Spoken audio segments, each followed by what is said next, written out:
was very helpful when I started working on this apprentice program with Dominique Stanton.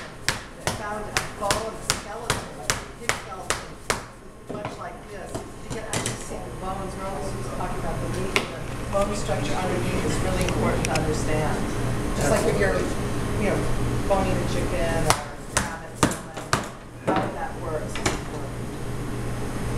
It is, and it's very much a study in anatomy. And it was something that I was very intrigued with from the beginning, and it just continues on. Okay, so now I have the leg and the shoulder ready to roll. Okay. What do they call it? The shoulder. Want to answer that question? I used to know that. I can't remember. Trey has a really good way. You want to explain what it's all about? I thought it was the butt of the rifle. Goes here.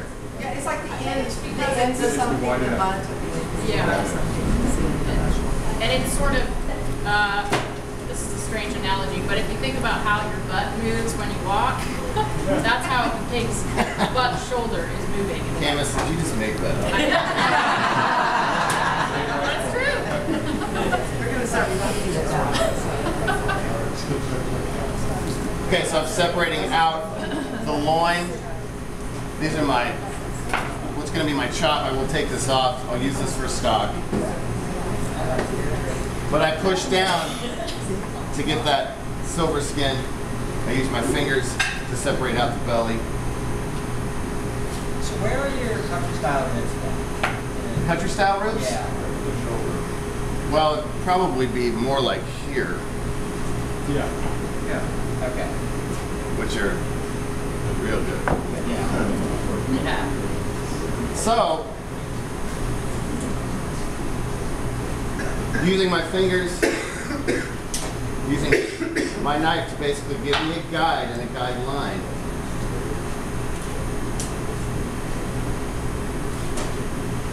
I get it to where I can get the loin out exactly the way I want, and the belly, because I want to be able to have a nice amount of fat back on the top, because I want to have a nice roll when I'm doing my pancetta style roll. Okay? But for bacon, you're just going to leave it flat.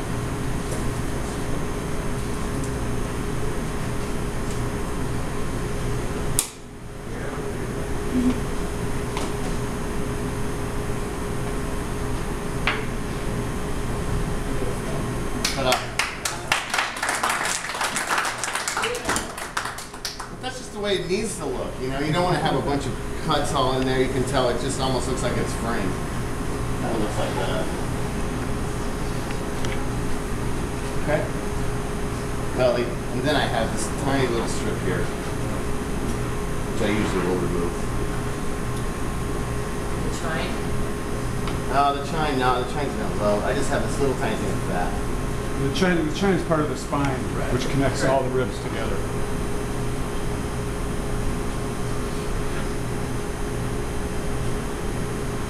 Do you do anything with that?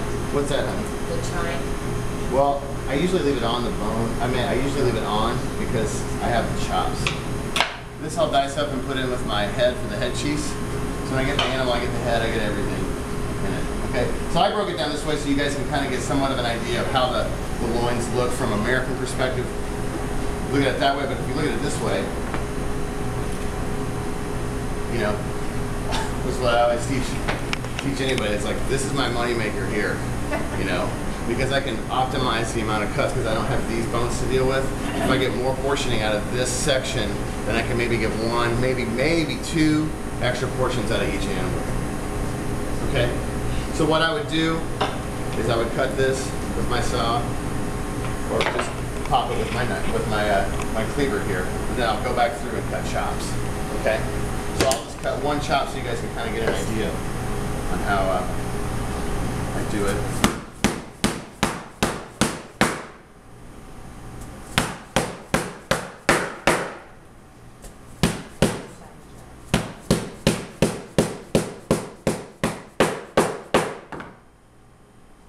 So these are the spare ribs. Yep.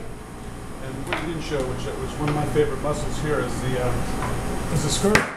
Yeah. Right here, which is the diaphragm of the animal.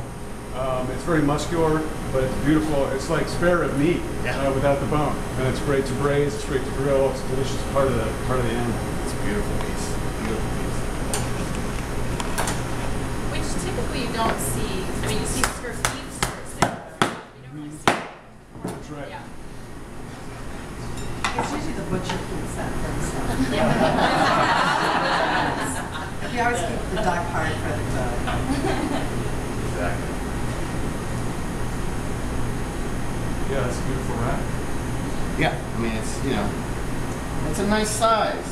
It works. It works for me. It works for the restaurant. It's exactly the way I want it to be. Okay, so then I follow these little lines right here. Kind of just tells you a little paint by numbers there. Okay. It's gonna be my chop for later. Okay. So that's the Chinese cutting through. This is a chine, exactly. Sometimes you can take that off. It leaves the loin a little bit more flexible there. I like to leave it on. Why leave it on versus take it off? It's a lot easier for the customer to eat it. If you take it off, the customer can serve a rack of pork and just slice it at the table Right. or slice it. You couldn't just slice this after you cooked it. You need to Exactly. put it in China. I like the chine on. That's the way I was raised eating it. It makes me feel like I'm eating a pork chop.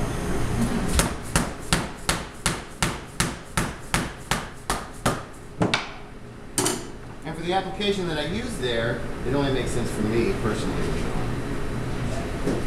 So sometimes chefs order whole loins with bone without chine, which means I have to chime it. So this is a great chop for me. They want. When my customer gets this plate and they have everything on it, honestly, this is what they're looking for. Okay? So, the marbling is right there. I got all the fat off. I got the fat back off. Exactly the way that I want it to be. Okay? Do you French it? I don't. No, it's not my style. French don't French. I've never seen a rack of lamb French or in France. Yeah. How many plates of food will a hog this size? How many? This is something that me and Brent talk about all the time because also when I get the animal, it is my duty to figure out how to use the entire thing. How can I maximize my profit, but also maximize the education and use the animal in its entirety? So with that, chops, sure, everybody loves a pork chop. But my favorite is going to be the ham. Okay, we make country ham, and to get the most out of my animal, this is where I get the most out of it. We'll get between probably about 64 orders out of one whole animal. One whole animal. Nothing goes to waste. Nothing hits the can. Nothing. Okay. So Dominique's going to walk us through his sort of major basic cuts on the pig, and